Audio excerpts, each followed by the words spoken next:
Bwana mwanamuziki William Nicholas Limo maarufu kama Billnass Nenga Mafioso amezua gumzo baada ya kuja na madai ya kudhulumiwa stahiki zake za muziki na moja ya majina makubwa kwenye entertainment, Max Carter.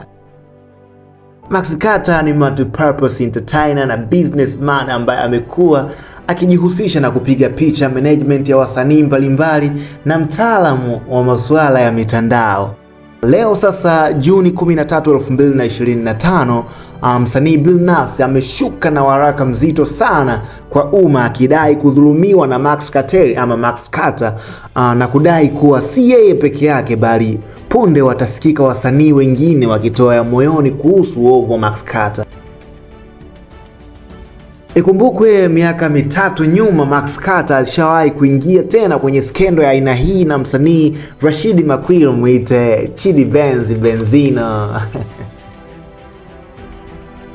Chidi alikuja hadharani na kudai kuwa Max Carter alimpatia kitita cha Tanzanian shillings 800,000 tu kama makusanyo ya kazi zake kwenye digital platforms zote, kiasi ambacho anaamini ni kidogo kulingana na ukubwa wa kazi zake Chidi Benzi. Hivyo anaamini alistahili zaidi ya hiyo.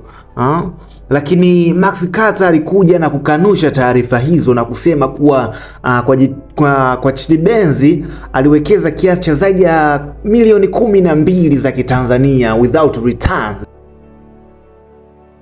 Leo pia msanii Nenga Mafioso amekuja tena na madai kama haya na kusema kuwa katika wimbo wake wa Poo alomshirikisha Jay Melody hakuambulia hata senti 5 licha ya ukubwa wa wimbo huo. Hivyo amemtuhumu Max Carter kuzoa mkwanja huo.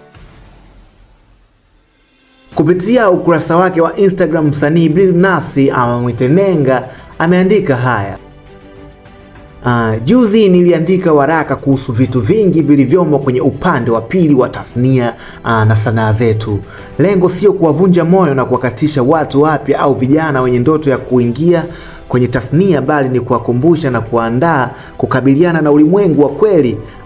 Ndio maana nilisema kabla ya kufanya hizi kazi usisahau kumwomba Mungu akupe roho ya kustahimili na nguvu ya kukabiliana. Sasa nitaanza kuelezea mambo kadhaa kwa uchache. Nilizungumzia dhulma, ushetani, vita, usaliti na mengineyo. Kwa leo acha nianze na dhulma.